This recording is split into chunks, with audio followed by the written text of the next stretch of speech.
kan tidak bisa menjamin kalau perilaku kita lebih baik. Mendingan kan anak-anak main di masjid dibanding di karaoke ya.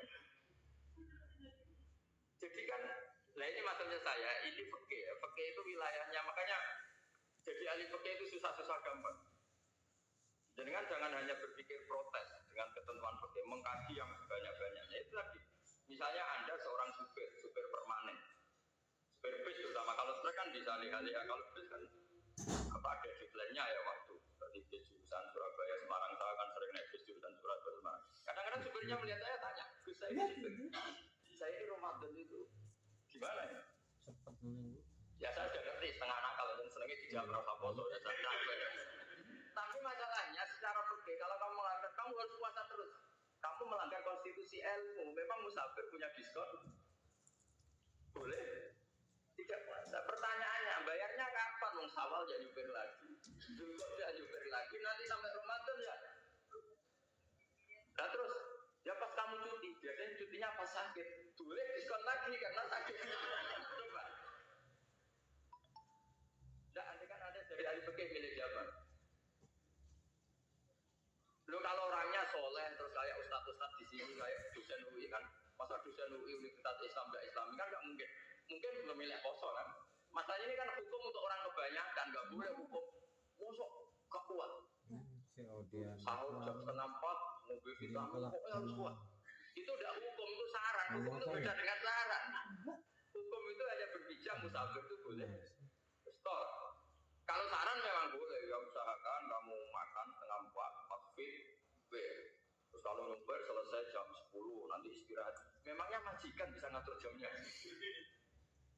Itu fikih. Maka menjadi perdebatan, yang namanya pergi itu apa?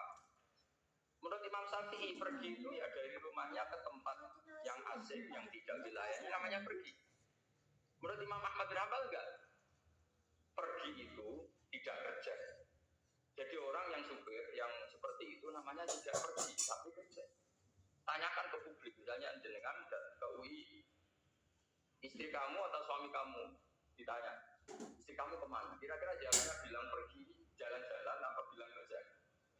Kerja, makanya kata Imam Ahmad bin Hanbal, mudi mustafar atau orang yang berprofesi, yang profesinya memang harus pergi, kayak traveling atau supir, maka itu namanya tidak pergi, namanya itu kerja.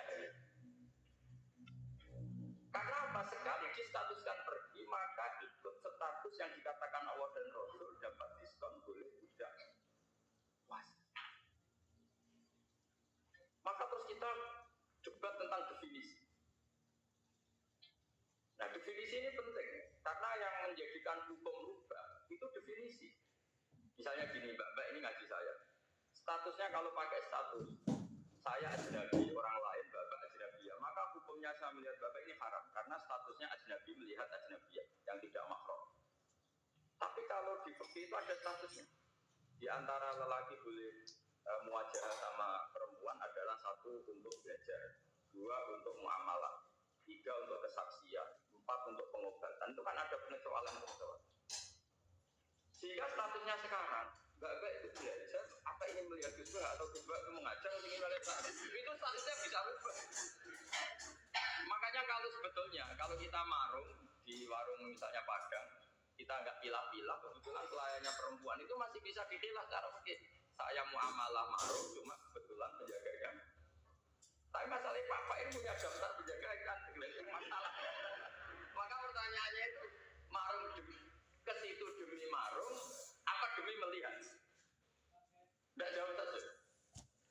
Demi marung apa demi melihat? Kalau demi marung sepakatnya penjaga yang sangar-sangar juga banyak. Ayahnya kalau demi makan, penjaga yang cowok kan banyak. Kalau demi melihat, berarti yang dihitung kan niatnya. Berarti karena muamalah apa karena melihat? Melihat. Itu status. Jadi makanya kalau mudi musafar itu namanya orang pergi atau orang kerja? Orang kerja. Maka menurut pikirannya Imam Ahmad bin Hanbal seperti itu harus puasa. Karena dia adalah pekerja, bukan musafir. Lalu dalam masalah jumlah 3 hari, kalau dalam fikih kita, Gak tahu kenapa ngomong fikih terus ya, karena banyak yang melupakan fikih. Jenengan pergi haji. Zaman Nabi haji itu jamak dan qasar terus. Padahal hajinya Nabi itu minimal kan berapa hari minimal itu? 9, 10, 11, 12. Sebenarnya haji itu minimal hanya 4 hari.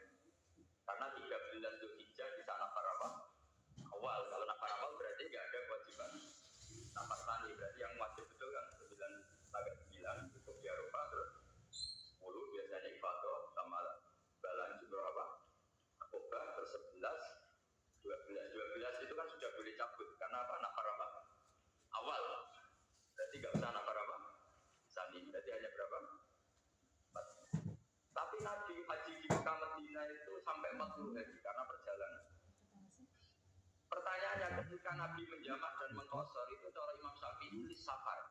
Karena Nabi orang Madinah datang ke Mekah dengan jarak 460 kilo, maka Nabi boleh jamak dan qasar. Dari pikiran Imam Syafi'i, jamaknya Nabi itu safar karena pergi. Cara pikiran Imam Malik enggak, jawabnya Nabi itu linusuk. Nabi menjamak sholat itu karena melakukan ibadah haji. Efeknya adalah orang Mekah kalau haji itu kalau Imam Malik meskipun jaraknya dekat boleh apa? Boleh apa? Qasar, boleh jamak qasar. Lalu terus ada pertanyaan fikih lagi. Lalu jamak qasar itu karena pergi apa karena masyaqqah? Karena repot. Coba kalau sampean kira-kira jawab. Misalnya kita orang kaya bawa uang 1 miliar naiknya Alphard, ada supirnya, ada ajudannya. Pergi di jarak 100 kilo. Masyaqqahnya kan tidak ada sama sekali, apalagi di tol kebetulan nggak macet. Kira-kira boleh jamak nggak? Boleh, karena pergi, tapi kan nggak ada repotnya sama sekali. Berarti misalnya yang ngebis bawa beras 1 vital gitu, udah gitu suruhan orang lagi kan pusing. Maka pergi ini untuk memberi hukum itu kalau pakai itu menstatuskan ini orang boleh jamak itu karena masyaqqah apa karena safar. Lalu kalau setelah karena safar itu karena jaraknya apa tingkat masyaqqahnya? Kalau karena jaraknya ya tidak juga. Tidak juga gini waktunya. Mungkin Anda tidak pernah terpikir. Kalau saya mau ke Jakarta, kemudian sampai Purworejo itu sudah waktu zuhur. Saya boleh nggak zuhur di situ sama saya?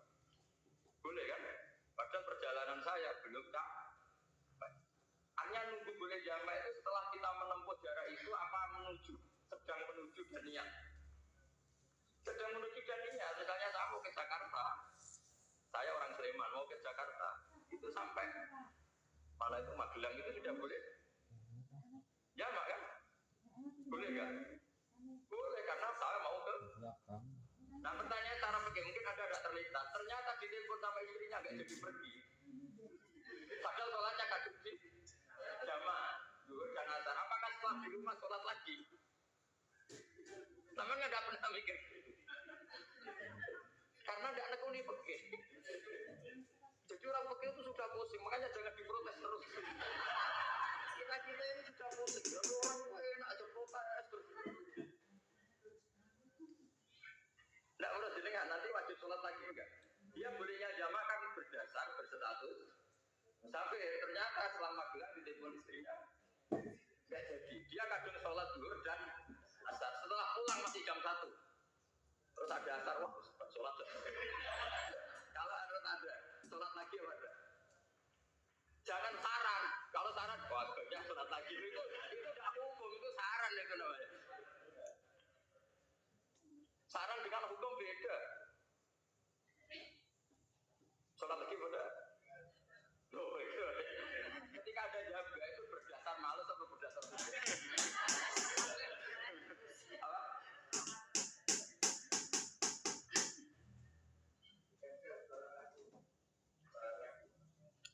Nah kalau Anda sholat lagi, pertanyaannya gini, Allah itu tidak punya tradisi mewajibkan 2 kali. Pertanyaan pikirnya mesti gitu.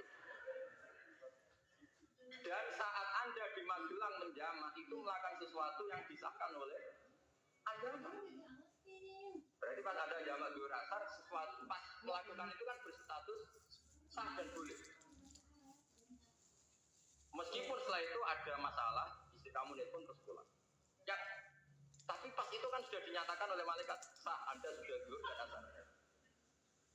Kalau melihat itu tidak wajib mengulang. Tapi bisa saja malaikat ada yang usil. Itu sah karena Anda berstatus musafir. Berhubung status Anda hilang, maka poin Anda sudah sholat juga hilang. Kamu milih fikih yang mana?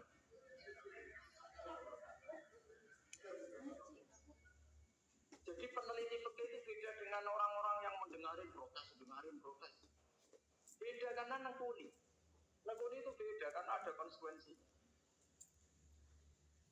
Makanya fikih itu sampai saya punya kitab fikih itu dikarang satu orang itu jumlahnya 20 jilid, per jilid itu jadi satu meja ini dikarang satu orang. Itu mulai yang presisi, yang detail sampai yang khayal. Nah, khayal juga ada. Yang khayal itu tadi beliau banyak menghayalkan diri. Suatu saat Anda datang ke Mekah itu hanya butuh waktu 20 menit. Zaman itu belum ada pesawat. Lalu boleh gak jamak, boleh gak nakal. Nakal itu begini. Sama orang kaya punya jet pribadi. Ada Ronaldo masuk Islam. Orang kaya. Itu bisa gak puasa. Karena begini. Misalnya dia contohnya orang Arab. Orang Arab, jangan orang. Ya contohnya itu dibalik saja. Di sini itu kalau imsak jam berapa aja? Imsak Ramadan jam berapa? 3:30 saja biar aman ya. Kalau 3:30 kan masih imsak. Dia terbang ke Mekah. Jadi orang sini puasa jam 5 kan mulai puasa, dia terbang ke Mekah kan masih malam. Nah, kan Mekah mau ada matahari terbang lagi ke barat. Karena dia menghindari status puasa. Atau sebaliknya, dia orang Mekah jam 12 puasa, 12 siang puasa. Dia, wah kalau 6 jam lagi buka bisa barang saya terbang ke Indonesia. Ke Indonesia terbang baru 1 jam di sini sudah buka. Itu khayal. Jadi itu ada khayal. Itu lama dulu sebelum ada pesawat sudah mengkhayal gitu. Bolehkah orang yang di Masyrik ke Maghrib demi itu? Kalau Anda jadi Raja Salman jam 1 kok sudah nggak kuat apa? Puasa itu diberi saran terbang ke Indonesia. Itu kalau pakai jet kan nggak sampai 9 jam, 1 jam ke Jakarta. Sudah ada Allahu Akbar. Bukan. Boleh enggak? Lu mau kamu enggak bilang, oh enggak boleh. Wong di Jakarta sudah belum bisa sih. Masa sudah matahari terbenam orangnya enggak boleh? Saya bikin amplop. Bukan. Kayak gitu boleh kan? Aja. Apa? Kalau resikonya gini, Taman mungkin nggak mikir. Resikonya gini, kalau dia berstatus musafir